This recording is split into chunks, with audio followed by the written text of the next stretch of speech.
Marley was dead. He had been dead for 7 years now. Did Scrooge know this? Of course he did. Scrooge was Marley's business partner, and he was his only friend.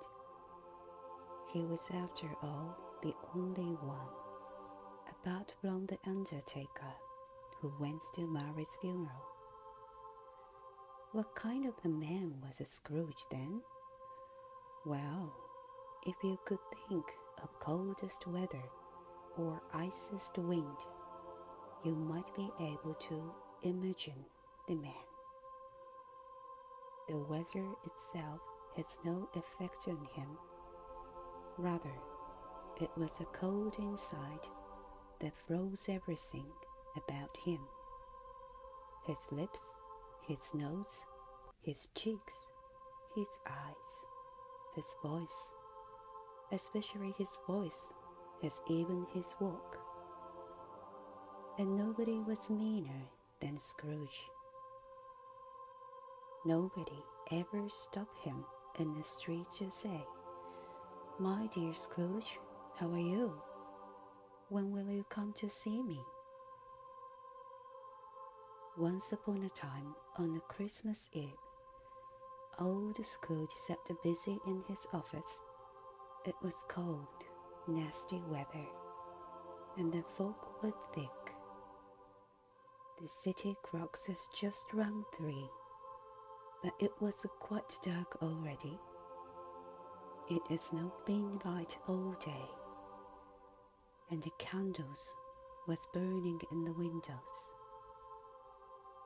The door of Scrooge's office was open so that he might keep an eye on his clerk, who was busy copying letters by a small flame.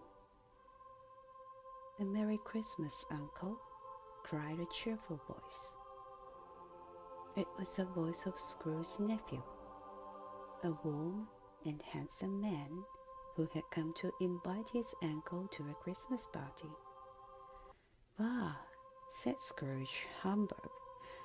Christmas at Hamburg, Uncle?" said the Scrooge nephews. "You don't mean that, I'm sure." "I do," said Scrooge. "Merry Christmas.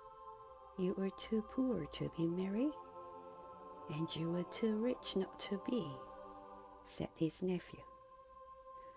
"What is a Christmas?" said Scrooge. "But a time for playing bills, and time for finding yourself a year older. I do not need a Christmas, and Christmas does not need me. Keep Christmas in your own way, and let me keep it in mine." "Keep it," repeated Scrooge's nephews. "But you don't keep it. Let me leave it alone, then," said Scrooge. "Why be so happy? Christmas hasn't ever made you any money. There are many things in this world that are good but not money-making," replied the nephew.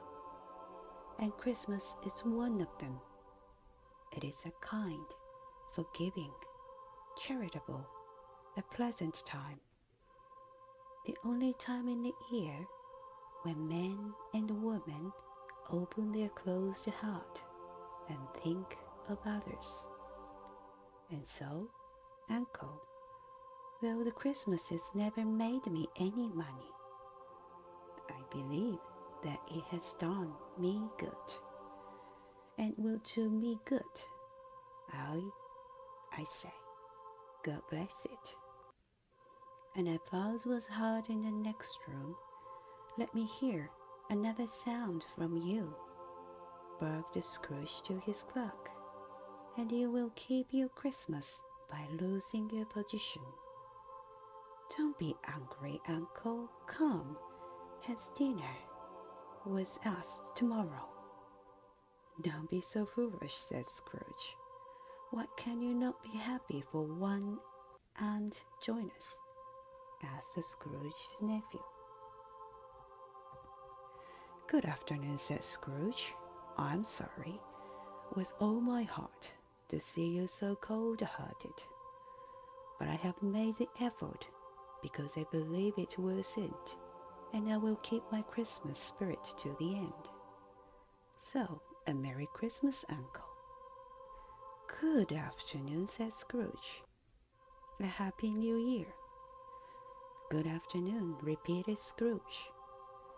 As soon as Scrooge's nephew had left the office, and two gentlemen holding books and papers walked in. Scrooge and Marley's, I believe, said one of them, looking at his list. Do I have the pleasure of speaking with a Mr. Scrooge or Mr. Marley? Mr. Marley died 7 years ago, this very night, the Scrooge replied. I'm truly sorry to hear that, Mr. Scrooge, and said the other man. I'm not, said Scrooge. He left me with a load of paperwork. We are here because we believe that Christmas is a time of giving, and who might need this more than the poor and the homeless, said the first. Are there no prisons? asked Scrooge. Many prisons, said the other. I'm very glad to hear it, said Scrooge. But we feel the poor and the homeless should also share in our joy and happiness, and prisons can hardly do that. Because of this, we are raising money for them, and will very much like the people to help. Perhaps you too would like to help. Gentlemen, replied Scrooge, I do not help people who cannot help themselves. If the poor are poor, it is for a reason. Now a good afternoon, gentlemen, and please choose the door on your way out. Having a little hope that Scrooge would change his mind, the gentleman left. The fog, meanwhile, had thickened. Night had fallen on the world outside. The cold outside became so intense that the people started lighting fires in the streets. The brightness of shops, whose windows were decorated with holy made cold faces reddish as they passed. The carol singers were out, their voices heard full of happiness. One of these stopped outside Scrooge's office by the sound of God bless you, merry gentlemen. I had enough. Scrooge slapped his ruler with such noise. Bang! The young boys left screaming. At last the closing up time came in the office. A smile came across the clerk's face as he blew his candles out and then put his hat on. You will want all day tomorrow, I suppose, said Scrooge. It's Christmas, sir, and it only comes once a year, said the clerk. A poor excuse. You'd better be here even earlier the next morning, said Scrooge. The clerk promised, and he would, and Scrooge walked out complaining. After locking up the office, the clerk made his way home to a Camden town, dancing merrily on the snow as he thought about spending Christmas with his family. Remember my words. Chapter 2. Scrooge has his set dinner in his usual set tavern.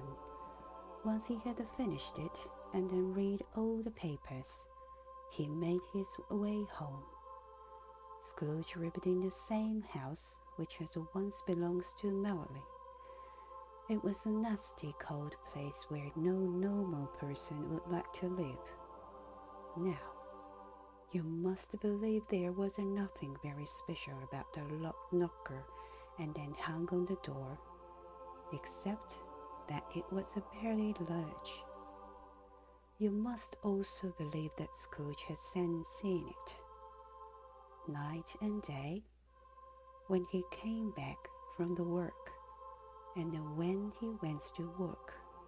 As soon as Scrooge put his key in the door, and the knocker seems to change before his very eyes. Not the knocker, but Mary's face. Mary's face! It was not an angry face, but looked at the Scrooges as mothers used to, with ghostly glasses on his ghostly foreheads. His hair, the strangely wavy, and the eyes wide open, and the color bluish. It was horrible. But as Scrooge fearfully stared at it, the face changed back into knocker again. Scrooge quickly turned the key and walked in and shut the door with a bang. As he lit his candle, the Scrooge turned to see if the screws was how the knocker was in the right place. They were. They walked hurriedly across the hall, up the stairs to his rooms, and double-locked his own door.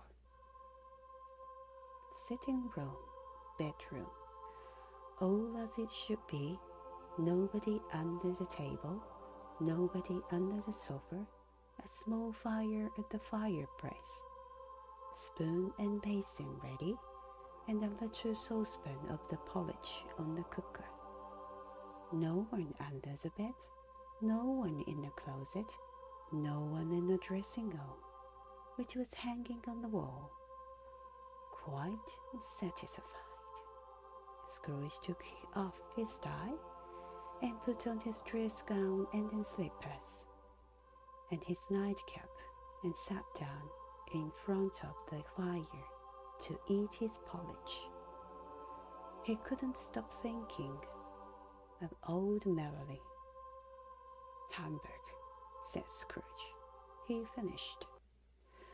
After carefully looking around the room with his short eyes, he noticed an old disused bell at the hang in the room. With rising fear, he saw the bell begin to swing. Left, right, left, right. It swung so softly that it hardly made a sound, but soon it rang out loudly, and so did every bell in the house. And then also this might have lasted half a minute, or a minute. It seems like an hour. The bells stopped as soon as they had begun together, and from down deep in the house came a metallic noise, as if some person were pulling a heavy chain. Somewhere in the house a door flew open with a bang. The noise grew louder and louder and louder, to still the flowers blow.